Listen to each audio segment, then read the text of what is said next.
Jour de tristes souvenirs pour le football togolais, 8 janvier 2010, 8 janvier 2016. Cela fait 6 ans jour pour jour que les éperviers tombaient donc dans une embuscade au niveau de Cabinda avec le Front de libération de l'enclave de Cabinda qui a pris d'assaut donc le bus des éperviers, fusillant et tuant ainsi deux Togolais, notamment Stanislas Oklo qui était à l'époque directeur de communication de la Fédération togolaise de football, et puis Amelete Abalo, coach adjoint des éperviers du Togo. D'autres Togolais donc de l'équipage auront jusque-là des balles de cette attaque dans leur corps, et nous nous en souvenons encore au Bidale Kodiobi. Le groupe des éperviers, plein d'espoir, a laissé sa carrière au bout des armes du FLEC. Aujourd'hui, il porte encore les séquelles de cette attaque et il a décidé de s'essayer en écriture, où il a sorti donc une œuvre littéraire. Destin foudroyé, c'est le nom de cette œuvre. Aujourd'hui, nous nous souvenons de cette attaque qui a vu encore beaucoup d'autres Togolais blessés. Les sentiments étaient avec beaucoup de tristesse à l'époque. Nous en parlons ce matin avec nos invités et nous allons également évoquer donc le football féminin qui, selon nos dernières informations, donnait donc ou annonçait retirer la sélection féminine togolaise, une sélection qui n'existe même pas encore, qui se retire donc des doubles confrontations tant attendues. Et puis nous allons encore parler du comité de normalisation 2, où en est-on aujourd'hui avec les 2 congrès annoncés. C'est donc avec nos invités, mais permettez quand même que nous vous présentons toutes nos excuses dues à ce retard, parce que nous en avons besoin pour mieux vous servir. Francis Melon, bon, il est notre invité, consultant sportif, vous le connaissez. Bonjour Francis. Bonjour. Meilleurs vœux. Merci, bonjour Rodrigue Ego. Mes meilleurs vœux à tous les auditeurs, les auditrices de la KNTB, la télévision Espoir 47, et de la télévision Espoir 47 à Théviers. Et je voudrais présenter mes meilleurs vœux aussi à Patrick Amoussi qui est là, bien doré en Adidas rouge bordeaux. On disait un joueur de Liverpool. Et mes meilleurs vœux à tout le personnel de la KNTB, les caméramans, tous ceux qui participent pour l'épanouissement ou bien la renommée de KNTB. Et c'est pourquoi j'en appelle à des sponsors. Vraiment qu'ils trouvent un regard favorable vers la KNTB pour soutenir cette émission, qui est une bonne émission, très bien écoutée sur le campus universitaire, puisque mes étudiants m'en parlent beaucoup. Là, nous saluons donc voilà. Et ils me demandent même pourquoi pas organiser un agora foot sur le campus. Bientôt, parce que nous l'avons inscrit dans l'agenda de l'anniversaire de cette émission. Bientôt, ce serait la semaine culturelle aussi, et ça va créer une autre visibilité. Et vraiment, je voudrais saluer au passage certains amis, dont le ministre Bernard Walla et Diaede, Horacio qui est également fidèle à cette émission. Très fidèle à cette émission. Horacio Benofetas, qui écoute également, qui vous a écouté la fois dernière quand l'émission a eu lieu, un jeudi aussi, et dit qu'il en tire beaucoup de profit. Voilà plus ou moins. Et à tous ceux qui nous connaissent, je leur dis bonne année, croissance spirituelle, et que le Seigneur nous garde et nous protège. Amen. Et puis notre second invité, voilà, vous l'apercevez déjà, il s'appelle Patrick Amoussi. Il n'a plus à présenter. Bonjour Patrick, bienvenue et puis meilleurs vœux. Oui, les miens réciproques. C'est toujours un plaisir d'être sur ce plateau. Je bénis le Seigneur pour cet instant, parce que ce n'est pas facile. On a commencé avec certains, on a commencé avec beaucoup, et peu sont arrivés. Donc je rends grâce à Dieu, et c'est toujours un plaisir d'être sur ce plateau avec mes frères, mon aîné Francis. Et toi qui es bien habillé, c'est la première fois que je te vois aussi bien habillé. Merci. Et tu es ministrable. Merci beaucoup. Donc voilà, c'est. Pourquoi pas, parce qu'il faut servir le Togo. Il faut servir le Togo, oui. Et je dis bonne année aux éditeurs, aux auditrices du KNTB, aux téléspectateurs, les téléspectatrices de E47. Et aux internautes. Et aux internautes, bien sûr. Je salue les autorités qui nous suivent, puisqu'ils sont câblés. Quand on dirige, on a toujours un regard ou des oreilles assez tendues un peu partout. Je sais qu'ils nous suivent, je leur dis tout simplement bonne année. Parlant de cette émission, c'est vrai que c'est assez difficile au niveau au Togo de soutenir ces genres d'initiatives. Mais je crois que le sport, c'est le créneau qui peut vous, quand même, vous donner une image assez belle de ce que vous êtes en train de faire, votre entreprise, votre société et tout. Donc, tout simplement pour dire que cette initiative est à soutenir et je salue tout le personnel de cette radio et de la télévision, tous ceux qui sont devant, tous ceux qui gèrent cette institution.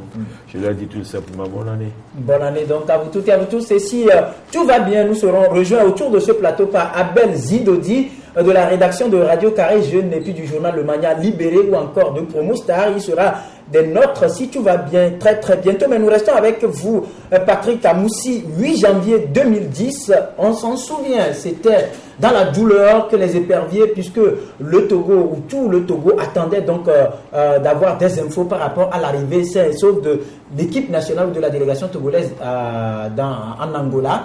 Mais malheureusement, il a suffi juste de quelques petites heures après la levée de la journée pour que la mauvaise nouvelle tombe. Et le bus des éperviers venait d'être attaqué.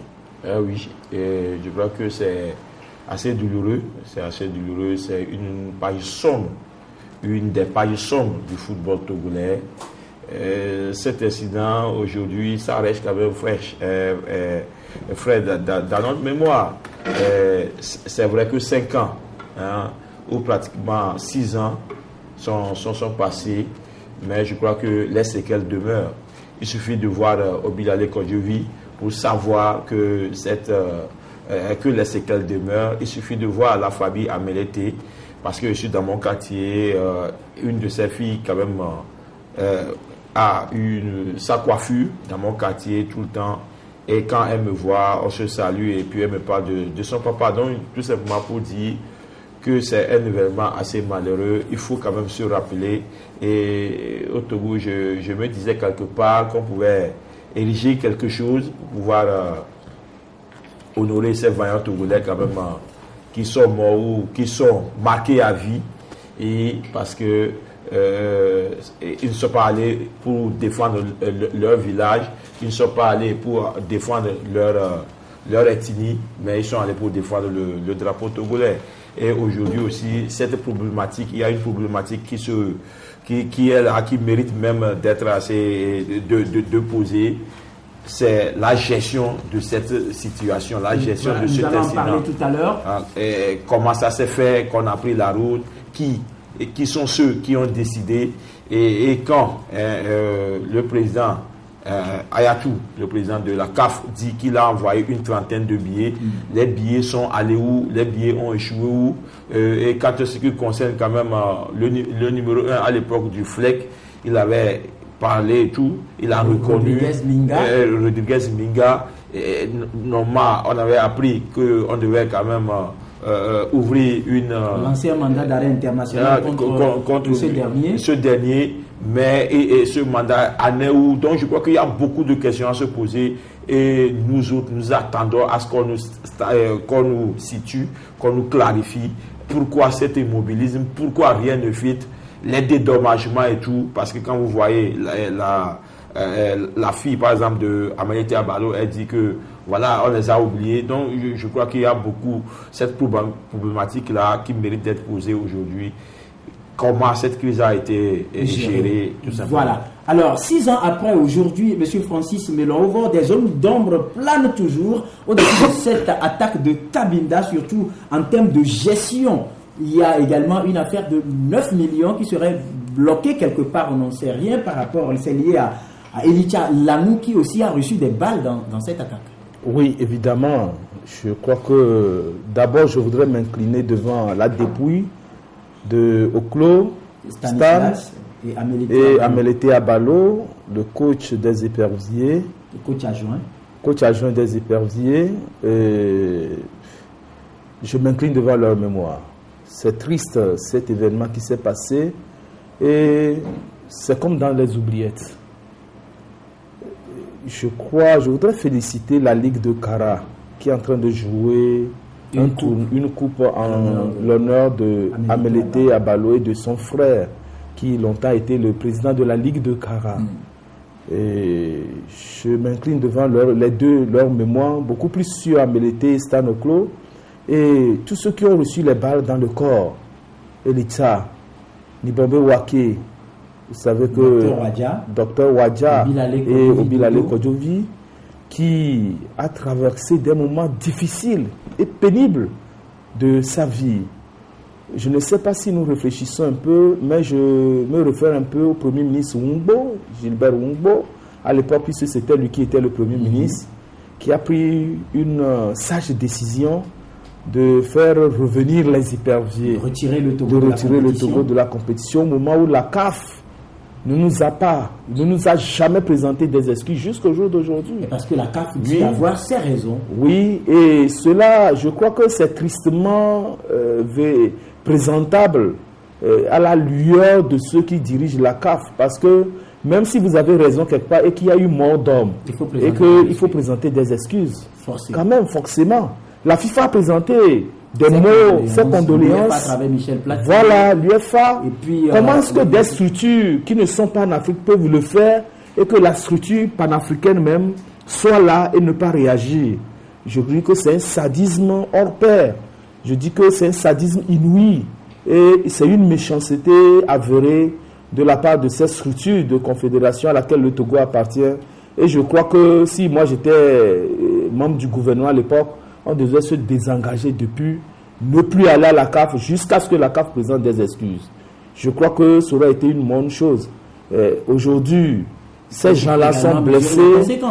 Oui, mais je crois, la CAF viendra vous solliciter. Vous en êtes sûr? Je crois.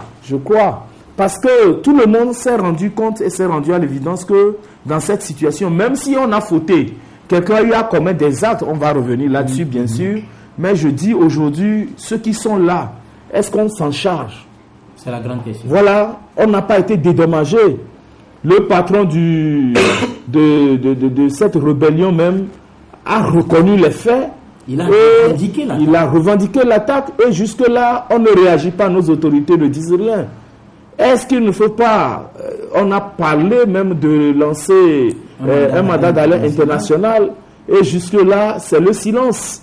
La famille des enfants. Vous voyez, tout cela amène les gens à penser. Vous voyez, c'est comme à la Coupe du Monde en 2006, avec mon cousin, l'autre là qui s'est blessé, Assemoissa Ludovic, qui est devenu entraîneur aujourd'hui en France. Et je me pose beaucoup de questions. Un entraîneur devenu entraîneur de façon prématurée. Depuis qu'il a été blessé, personne ne s'est occupé de lui. Et en temps, vous avez vu Agassa qui a eu des bobos, on ne l'a jamais appelé, mais on attend des occasions où le Togo a besoin de lui pour l'inviter. Donc c'est tout cela, en analysant tout cela, et à venir à des gens qui ont reçu des balles dans le corps, vous imaginez. Et comme Patrick le disait tout de suite, la fille de Amélété Abalo, vraiment c'est un peu triste pour ce pays. C'est dégueulasse. Dégueulasse parce qu'ils ne reverront jamais leur papa. Ils ne verront plus. Figurez-vous, durant Noël passé, ils n'ont pas vu leur papa à côté. Durant la nouvelle année, pour présenter les vœux, leur papa n'était pas là. Vous imaginez un peu ce que c'est. Et on organise des journées internationales des femmes, des journées internationales des pères, des padres, tout ça là, et ils ne voient pas leur papa. Et normalement, si on faisait les choses sereinement, ça aurait dû les réconforter pour leur dire que quand même qu'ils ont une patrie, ils ont une nation. Est-ce que cela en est réellement? C'est la grande question qu'on se pose. Ça donne forcément la chair de poule et ça a tendance à faire encore couler des larmes parce que à l'époque, tous les Togolais avaient contribué, le contribuable togolais avait été mobilisé derrière les éperviers puisque le parcours a été très éloquent. Mais au finish, les fonds ont été tout simplement dilapidés ou les fonds ont disparu, les comptes ont été alambiqués et au finish, il y avait à l'époque le président de la commission de mobilisation de fonds, M. Winnie Dobaché, qui avait déclaré que c'était un complot des Togolais contre les Togolais.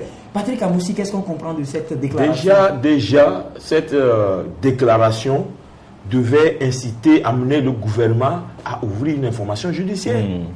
Écoutez, quand c'est un Togolais, et encore c'est le responsable de la commission de mobilisation des fonds qui dit que ce sont les Togolais. C'est un complot. C'est un complot des Togolais contre les Togolais. C'est assez profond. C'est assez profond.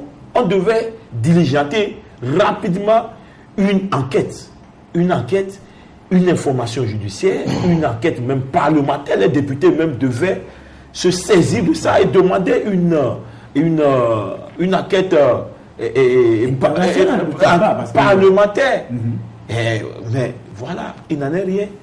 Personne n'a levé le doigt. Le gouvernement qui est censé nous protéger n'a pas protégé les Togolais. Il ne s'agit pas d'affréter un avion et de faire revenir les éperviers. Hier, par exemple, Média FC a joué un match amical contre les amis d'Adebayor. Hier au municipal, même le ministre des Sports, M.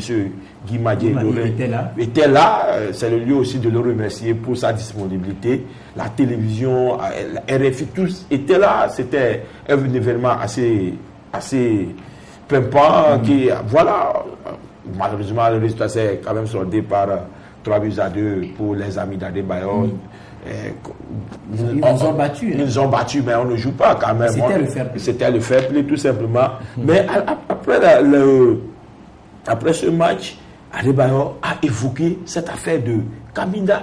Vous imaginez, Adebayor l'a évoqué. Parce que quelque part, son malheur a commencé justement ce jour-là. Mais je n'ai pas pu imaginer cela.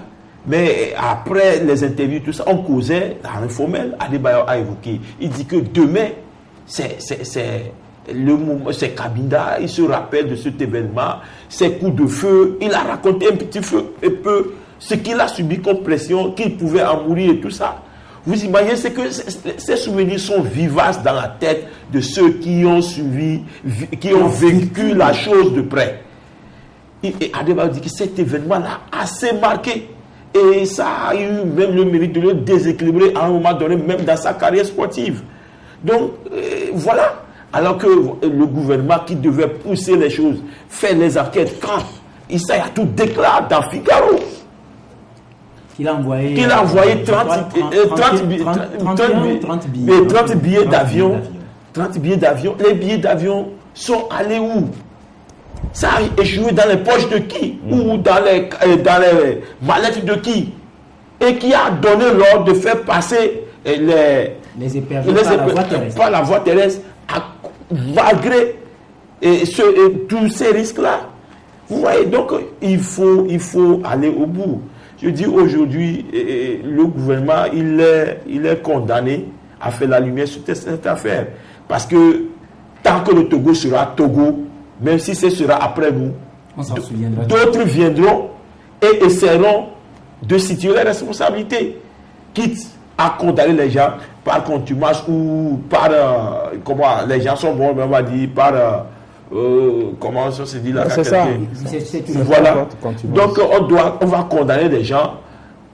C'est-à-dire qu'on va amener des gens, même parce que peut-être que ceux qui sont responsables, ce sont leurs enfants qui seront là ce jour-là. Et on va dire, vos papas ont commis un crime envers tout le pays togolais et tout le peuple togolais. Donc je crois qu'aujourd'hui, ce gouvernement a intérêt à clarifier les choses, à situer les responsabilités et à aller au bout de ce qu'eux-mêmes ils ont dit, parce qu'on a parlé de cette émission du mandat d'arrêt international contre du FLEC. Ce monsieur-là, il est tranquille, il va en France, il circule comme il veut. Voilà, on ne dit rien, alors que certains sont marqués à vie, comme Obilale, qui traîne ces deux cannes aujourd'hui, quand d'autres, les Nibombe Waki et tout ça, on a vu, entre-temps, ils sont abandonnés, il a sorti, il a fait un discours. Il y a eu un acteur politique qui a pensé à lui à travers une compétition Nibombe Wake Up, une initiative pour le soutenir. Vous voyez tout ceci, tout cela, mais écoutez, on n'a même pas créé. Entre-temps aussi, on a parlé d'Obilale, au conseil des ministres, on en a parlé, et on a décidé de donner à ce joueur 30 millions par an. Ils l'ont fait la première année, la deuxième année, c'est devenu 20 millions, la troisième année, c'est devenu 10 millions. Vous êtes sûr que vous avancez? Oui, je pèse bien ce que je suis en train de dire. Première année, 30 millions, deuxième année, 20 millions, troisième année, 10 millions, et maintenant, et plus rien. Plus rien. Voilà. Monsieur voilà Francis, comment le gouvernement gère ce peuple-là. Aujourd'hui, on a besoin, et Patrick l'a dit, de situer les responsabilités. Selon vous, puisque dans un premier temps, il y a quand même Issa Hayatou, le président d'alors de la CAF, qui a indiqué qu'il avait envoyé 30 billets au Togo, ce qui sous-tend que les éperviers ne devraient pas emprunter la voie terrestre, mais devraient plutôt prendre un vol. Et de l'autre côté, des émissaires du Togo avaient été envoyés à Pointe-Noire pour vérifier si toutes les conditions étaient réunies pour assurer la traversée de l'équipe nationale vers Angola. Alors, aujourd'hui, selon vous, où est-ce qu'on situe les responsabilités? Où est-ce qu'on doit situer les responsabilités? Bon, vous savez, cette histoire-là, elle est très triste pour pouvoir en débattre beaucoup. C'est triste pour moi. Parce que j'ai un cousin dedans, Elicha, je le dis aujourd'hui. Il a reçu des balles. Il y a des traces qui sont là jusqu'à aujourd'hui. Je l'ai rencontré tout de suite, il m'a dit qu'il ne veut pas en parler. Qu'il ne va pas en parler. Parce que c'est une façon aussi de traiter les Togolais comme ça. Il n'a rien reçu? Il n'a rien reçu. Le Togo avait été qualifié de... avait parlé à l'époque de 9 millions qui lui auraient été remis parce que quand les éperviers ont été qualifiés, on a remis de l'argent à tout le monde. Voilà. 270 millions. Voilà. Donc, et on a dispatché l'argent. C'était en temps du ministre Christophe Tchao. Voilà, président du groupe parlementaire UNIR. Et depuis lors, Elicha n'a rien reçu. Hein? Il n'a rien reçu. Adebayo avait gardé l'argent. En temps, on l'a menacé. Et Adebayo a retourné l'argent au ministre Christophe Tchao. Et c'est comme ça. Et au même moment, vous voyez comment est-ce qu'on utilise ce monsieur. Il réussit à un appel d'offres comme directeur technique national. On utilise son nom, il fait des missions au nom du Togo et jamais il n'est payé. Alors que la FIFA envoie, c'est pour revenir sur ce monsieur, on va le dire plus tard. Donc très sincèrement, voilà comment est-ce qu'on a eu à exploiter des Togolais. C'était devenu l'exploitation de l'homme par l'homme. Christophe Tchao avait dit que bien il voulait utiliser l'argent pour gérer un dossier de Jean Thyssen. Est-ce que c'est les primes de qualification et la partie qui revenait à Elicha qui devait permettre à résoudre le problème du coach Jean Thyssen? Point d'interrogation. Et vous voyez, quand vous prenez des gens comme Nibombe Wake, moi je suis parti chez lui vers la Guassier et là, je n'avais pas pu résister. C'était des larmes qui coulaient. Parce que c'est des gens qui psychologiquement n'ont pas été soutenus. Ils sont atteints. Hier, c'était 1 an, Charlie Hebdo. Des gens n'arrivent pas à s'en passer jusqu'aujourd'hui. Des gens croient que ça tire toujours à côté. Et comme il le dit, les Adebayo, tout ça là. Et aujourd'hui, si Adebayo avait été atteint, et de la sorte comme les Stanoklo, comme les Amélété, et s'il était mort, je crois qu'on traiterait sa famille de la même manière. Donc ça amène les gens à réfléchir chaque fois que s'engager pour jouer pour les éperviers, c'est un sacrifice, c'est un sacerdoce. Prendre un risque énorme. C'est un risque, c'est comme un mouton qui n'a plus peur de couteau. Il va... advienne que pourra. Voilà. Donc, au vu de tout ce qui précède, nous dirons que on a fait cotiser les Togolais à hauteur de milliards, géré par un responsable qui a eu à dire que c'est les Togolais qui ont mené des complots contre les Togolais. Je crois que l'État devait se saisir de ces dossiers-là. Le responsable qui a reconnu, qui a revendiqué l'attaque est là. Et comme Patrick l'a si bien dit tout de suite, qui circule, qui prend de l'avion, qui vole, aucun mandat international. Est-ce qu'une complicité existe quelque part qu'on ne veut pas nous dire? C'est la grande question. C'est la grande question, c'est une interrogation. Maintenant, pour les comptes qui devaient être faits également, c'est du n'importe quoi. On n'a pas joué, mais l'argent a disparu. En temps, on nous disait qu'il restait 1 million 200. Reste à savoir tout cela. Parce que Si l'autre interrogation qui se pose également, c'est de dire que le président de la CAF a dit avoir émis 30 billets qui devaient permettre aux éperviers de prendre le vol. Et comme cela se dit chaque fois. Mais qu'est-ce qui prouve aujourd'hui que, eh bien, les choses se sont passées dans les normes? Qui a donné l'ordre à ce que les éperviers prennent la route? Qui a décidé de quoi que ce soit? Nous ne savons pas. Les billets sont passés où? Nous nous posons des questions et c'est là où je me pose également des questions si il n'y a pas eu complicité. Qui sont ceux qui sont partis négocier la traversée de l'enclave du Cabinda alors que nous savons que c'est une zone dangereuse? Si nous sommes doués réellement de raison et de pensée, si nous réfléchissons que c'est des humains, alors qu'on a toujours étudié ça au cours, au lycée, au collège, on a étudié ça. On a toujours parlé de l'enclave du Cabinda, une zone très dangereuse. Et on a parlé même de la gâchette des fois. Et on laisse cette zone. Normalement, les gens sont là. On devait les interpeller. Nous avons le SR qui est là. Nous avons l'ANR qui est là. On devait interpeller ces messieurs pour qu'ils répondent. Et ça fait 6 ans. Moi, je croyais qu'aujourd'hui, quand je m'étais levé, j'ai écouté radio, tout ça là, on n'en a pas parlé. Je croyais qu'on devait organiser au moins une messe en mémoire de tous ceux qui sont tombés et un moyen de réconfort à ceux qui vivent encore et qui traînent leur truc là, les familles des gens des disparus. Abel Zindodi nous a rejoint. Nous allons rapidement le voir avec rapidement recueillir ses propos par rapport à ce dossier en classe de Cabinda. Et à l'époque, on parlait à l'époque de cette déclaration de M. Winnie Dogatien qui disait que c'était un complot des Togolais contre les Togolais. Alors, aujourd'hui, la question est de savoir si cette déclaration n'a pas besoin d'être prise en compte dans cette situation dangereuse qui laisse encore beaucoup de séquelles dans les esprits des Togolais. Abel Zindodi, bonjour d'abord, bienvenue et surtout meilleurs vœux. Oui, bonjour aussi, meilleurs vœux à vous, meilleurs vœux à tous les auditeurs et auditrices et à toutes les auditrices de KMTB, à tous les... Vous insistez sur les auditrices? Oui, les auditrices, bien sûr, parce que c'est dit long. Qui nous ont mis au monde, c'est elles qui permettent quand même notre épanouissement. C'est elles qui nous soutiennent donc tous les jours que je fais. Et sans elles, vous ne serez pas donc ici en studio, donc sur ce plateau, pour animer l'émission. Donc il faut quand même du respect. Donc respectons les femmes. C'est de ça qu'il s'agit. Merci beaucoup pour le conseil. Merci Rodrigue également.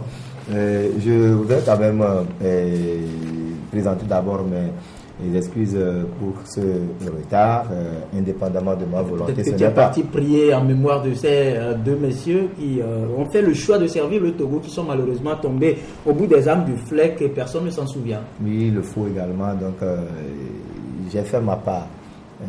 Comme l'a dit si bien Monseigneur Bariga, fais ta part et fais-le bien. Et donc, j'ai fait ma part quant à ce qui concerne justement cet attentat-là, ces décès, ces disparus.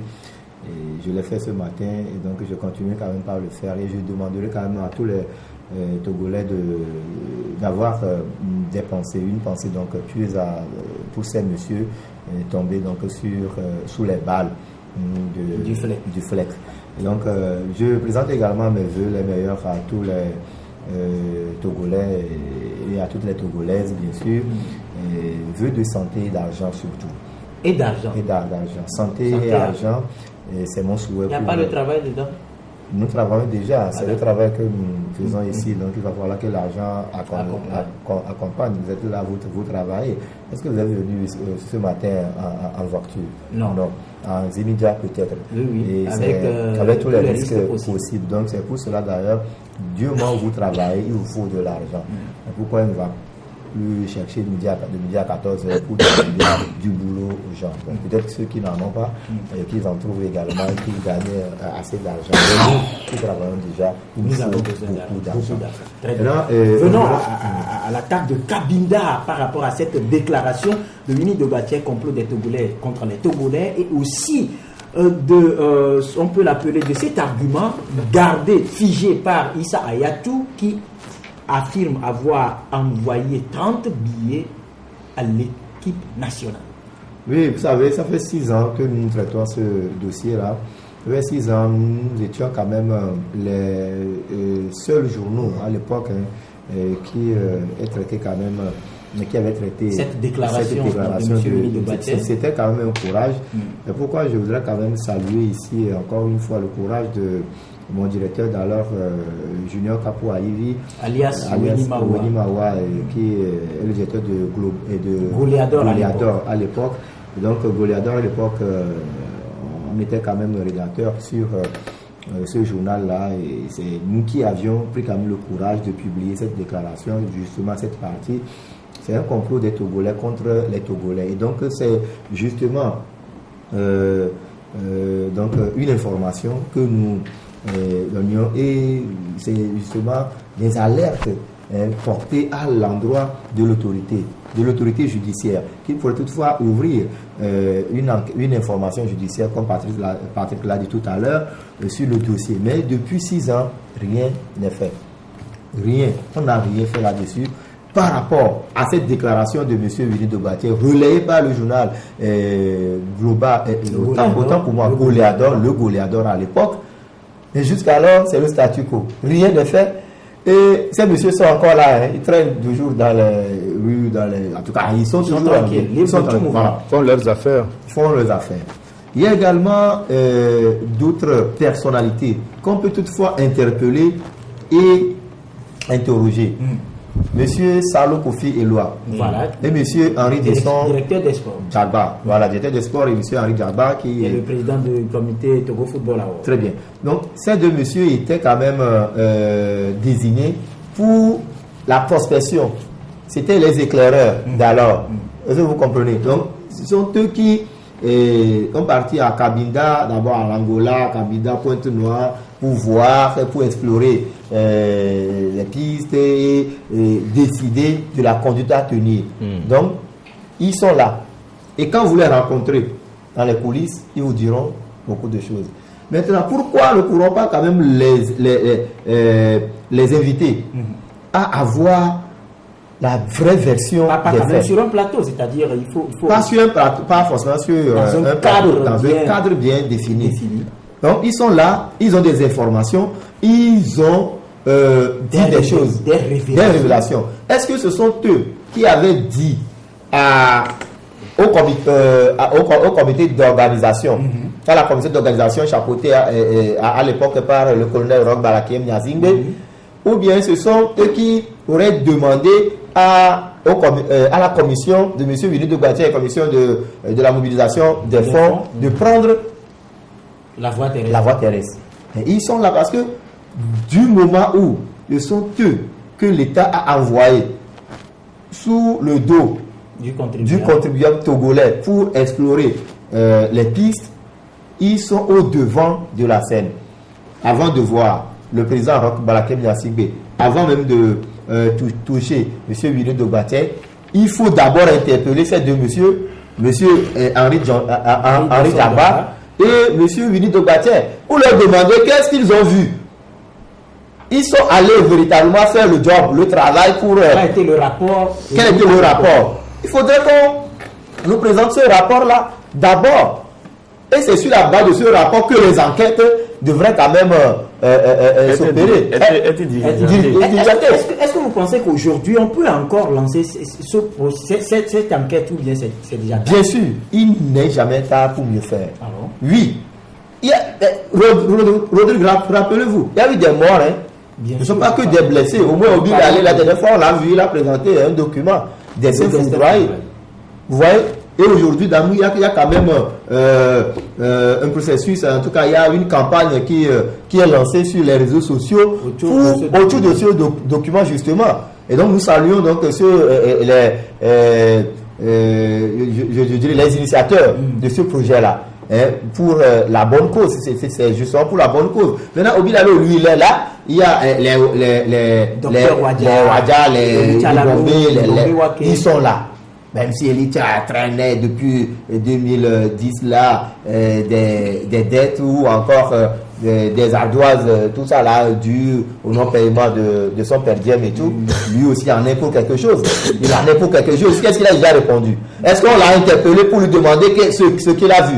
Est-ce que lui-même s'est porté volontiers pour aller devant les tribunaux pour dire réellement ce qu'il a vu? Non, on ne va pas continuer pas de donner les gens. Est-ce qu'il peut se lever de lui-même? Il peut le faire. Le tribunal pour commencer par parler? Bien sûr, bien sûr. S'il a véritablement le sens du patriotisme et de bien faire, il ne suffit pas de venir écrire des poèmes. Non, il a écrit des poèmes, certes, sur Cabinda. On a applaudi, on a apprécié. Mais ça, vous estimez qu'il doit aller devant les... Il doit aller plus que ça. Voir un tout petit peu. Donc moi, je dis, les gens ont péri. On doit quand même leur rendre hommage, mais il faut également que l'autorité fasse son boulot. Et en tout cas, le travail de l'autorité aujourd'hui, c'est d'interpeller les uns les autres pour éclairer la lanterne des Togolais. Parce que les Togolais se posent toujours la question de savoir ce qui s'est réellement passé à Kambida. Qui était vraiment ce Togolais qui a comploté contre quel Togolais? On ne le sait pas. Et on a obligation de ça parce que l'enquête ouverte depuis 2010 n'est pas encore fermée. Voilà, très bien. Et Patrick Kamoussi. Moi, je vais parler quand même de ce volet financier. Écoutez, à l'époque, Elicha était le directeur technique national. Elicha était plus à côté de la sélection pour le côté technique. On a envoyé des gens en éclaireur. Qu'est-ce que ces gens-là ont dit? Les gens sont venus à la télé, les messieurs sont venus à la télé, ils ont dit que tout va bien, que Kabida c'est bon et tout. Ils ont parlé. Et patatras, on a vu le drame arriver après. Et de deux, la mobilisation des fonds. 2 milliards. Je crois que l'augmentation du CIMA date de cette période-là. De la bière et tout, voilà. Les produits bébés et tout. Mais 2 milliards. Mais la Côte d'Ivoire est allée gagner la CAN la dernière fois avec 3,5 milliards. 3,5 Et quand une partie des fonds a volatilisé, bien sûr. Il y a des têtes ont tombé. Des têtes. Il y a même le ministre du budget qui a payé le prix. Même son chauffeur était impliqué. Des gens sont allés en prison. Vous imaginez comment ça se fait ailleurs? Ils ont même une police financière en Côte d'Ivoire pour pouvoir condamner ces gens de délits financiers. Mais au Togo, c'est rien, c'est une prime au détournement et tout. Et aujourd'hui, moi, ce que je constate dans mon pays, c'est que ceux qui cassent les feux tricolores, on les met en prison. Mais ceux qui volent l'argent équivalent à l'achat des feux tricolores courent les rues. Est-ce qu'il y a une différence entre ceux-là qui cassent? Oui, il a cassé les feux tricolores. Ceux qui cassent les feux tricolores et que ceux qui volent l'argent qui peut acheter les feux tricolores. Il n'y a pas de différence. Mais eux, ils sont libres. Ils sont là, ils courent les rues, ils sont dans leur belle voiture. Et pire encore, le président est fort pour encourager les acteurs et tout, a donné 270 millions. Après la qualification. Elicha, qui était le directeur technique, qui avait un badge du directeur technique, du mal reconnu, une accréditation spéciale et tout. On le spolie de ces 9 millions. Moi, j'ai parlé... Est-ce que c'est réellement une spoliation de fonds? Mais prêtez-moi le terme. Prêtez-moi un terme. Non, c'est juste une question. Oui, parce que je suis allé. C'est une spoliation de ses droits. Il méritait les 9 millions, comme les autres. Mais vous imaginez qu'il y avait des gens dans le bus des éperviers. Les accompagnants de Adebayor, par exemple, l'accompagnant d'Adebayor, qui a pris l'argent. Il a pris 8 millions. Alors que le directeur technique, il n'a rien pris. Il a pris les 9 millions. En tout temps, moi, j'ai causé avec Adebayor là-dessus. Adebayor a dit, voilà, parce que j'ai eu à le condamner sur plusieurs plateaux. J'ai dit, il était complice. Il fallait qu'il nous dise ce qui s'est passé de ses fonds. Mais Adebayor m'a clairement dit que voilà, qu'il avait les 9 millions de Licha. Mais entre-temps, le ministre d'alors, le ministre Christophe Tchao, a demandé à ce qu'il ramène les 9 millions d'Elicha. Et la raison évoquée est assez choquante. Que c'est pour régler le problème de Jean Thyssen. Est-ce que c'est l'argent du Togolais lambda qui va régler? Donc vous pensez aujourd'hui que l'honorable Christophe Thiao doit revenir et expliquer réellement ce qu'il doit expliquer. Pourquoi a-t-il gardé les 9 millions? Aujourd'hui, c'est établi. Il a les 9 millions d'un Togolais qui méritait ses fonds. Ouais. Et aujourd'hui, c'est le monsieur qui est là au Parlement, qui est... Vous parlez quand même du président du groupe parlementaire uni qui est là et qui, dans ses discours, veut défendre l'intérêt de la communauté qu'il représente d'abord. Et le Togolais, alors qu'il a spolié un Togolais. Et je dis que dans ce pays, tôt ou tard, on va condamner les gens à titre posthume. Ouais. Et que peut-être leurs enfants, ils vont payer. Ils vont payer ou auront l'infamie sur leur visage, comme l'a dit la Bible. En tout cas. Voilà. Et aujourd'hui, monsieur Francis, c'est vrai, nous parlons de ce dossier Cabinda, mais quelque part, dites, puisque selon toutes les informations regroupées, on a tendance à comprendre que ça n'a pas marché quelque part. Est-ce que vous pensez aujourd'hui il y a quelque chose à faire pour, du moins, à un niveau donné, permettre à toutes ces personnes qui gardent encore de tristes souvenirs de se voir un cœur apaisé? Oui, mais il reste beaucoup à faire. On n'a pas réparé tous les préjudices causés à tous les niveaux. Même les Togolais sur qui les éperviers ont voyagé, au dos de qui les éperviers ont voyagé, doivent être éclairés sur tout ce qui a pu se passer. Tous les préjudices subis par les gens. Aujourd'hui, nous avons amélété ces enfants qui sont là, qui errent et qui traînent. Vous croyez que si leur papa était là, ils allaient traîner comme ça? C'est la grande question. Ils n'allaient pas aller quémander. Mais je ne sais pas si les gens réfléchissent pour poser des arts dans ce pays. On ne va pas aller trop loin. Non, c'est un peu aberrant, c'est triste quand même. Passionné, c'est vrai que c'est un sujet... Non, c'est triste parce que les gens, à partir d'un moment, je crois que c'est le sadisme qui accompagne les gens pour diriger les gens. Parce qu'il suffirait de se situer dans les conditions de ces enfants-là qu'on comprendrait beaucoup ce qui est en train de se passer. C'est-à-dire qu'il y a une mauvaise foi, une mauvaise volonté de régler les problèmes. Sans quoi rien n'est difficile. Est-ce que quand Dogbache, par exemple, dit que bien des Togolais ont comploté, c'est difficile de le prendre et de l'écouter? C'est difficile à la justice de l'écouter? Ce n'est pas difficile. Donc, je crois que je ne sais pas si c'est une mafia qui ne dit pas son nom. Le procureur, la fois dernière pour l'affaire de la FIFA, ce n'était pas une dame, un procureur des États-Unis qui s'est levé et a traversé les frontières. Vous pensez qu'aujourd'hui le procureur peut se lever? Le procureur peut se lever parce qu'à partir du moment où il y a eu des pistes éclairées qui disent que des Togolais ont comploté contre les Togolais. Ah, monsieur, vous en savez quelque chose. C'est une piste. Et à partir de là, on commence par aller. Quand à partir du moment où des gens ont été spoliés, tu ne voulais pas le terme, même je dis que c'est ça. Des gens ont été spoliés, c'est le terme qui convient. Est-ce qu'on va dire qu'ils ont été truqués? Des gens ont été spoliés. C'est le terme qui convient. Et que l'argent n'a pas abouti, n'est pas allé au destinataire, on doit poursuivre des gens. Quel que soit leur mentor et quels que soient leurs mentors, on doit les poursuivre. Et des gens qui devaient donner mieux des leçons, qui se targuent à poser de pareils actes. Donc je dis que quelque chose a manqué quelque part, et c'est la mauvaise foi, la bonne volonté qui n'existe pas, qui fait qu'aujourd'hui ce dossier traîne. Mais encore plus loin, vous allez voir que quoi? Très sincèrement, quand vous prenez même le dossier du Cabinda, qui a donné l'ordre de passer par la route? Les sentinelles qui étaient passés, à savoir M. Elicha et Djagba, Henri Djagba, Salo Kofi, voilà les deux qui étaient partis au nom de l'État togolais, on doit les prendre pour les écouter. Très sincèrement, parce qu'aujourd'hui, tu sais, Sanoklo est parti, je crois qu'il n'a pas d'enfant. Il s'apprêtait, je crois, à célébrer même son mariage. C'était à quelques jours du mariage et il disait qu'au retour du mariage, du voyage de la CAN, il allait célébrer le mariage. Aujourd'hui, il est passé, il n'y a pas de traçabilité pour ce qui concerne. Je n'ai pas encore eu de suite. Je ne vais pas vous cacher, il y a 2 semaines, j'étais à Thiévier.